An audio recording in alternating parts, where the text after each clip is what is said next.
Welcome to Persistex Capital. আজ smart money কি করেছে? আজ স্মার্ট মানি এক্সিট করেছে। মার্কেট উইক হয়ে যাচ্ছে। যদি আমরা দেখি এফআইআই নেট শর্ট বেড়েছে,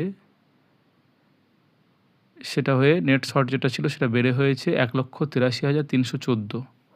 লং কমেছে, শর্ট বেড়েছে, মানে ক্লিয়ার বিয়ারিশ শিফট হচ্ছে। এফআইআই ক্যাশ মার্কেটে কি করেছে?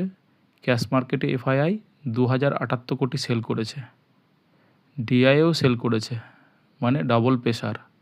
স্টক ফিউচারের ক্ষেত্রে আগের দিনে যে স্টক ফিউচারে লং ছিল, সেই লং থেকে 15,000 লং এক্সিট করেছে।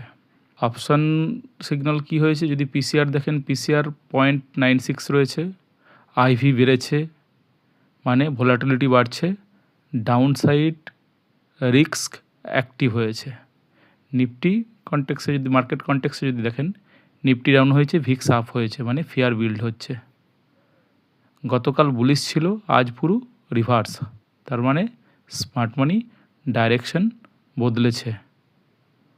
ব্লাইন্ডলি বাই করবেন না, মার্কেট না, পজিশনিং ফলো করতে হবে, স্ট্রাকচার ফলো করতে হবে। এরকমই ভ্যালুয়েবল ইনসাইট পেতে ফলো করুন পারসিস্টেক্স ক্যাপিটাল। Thank you.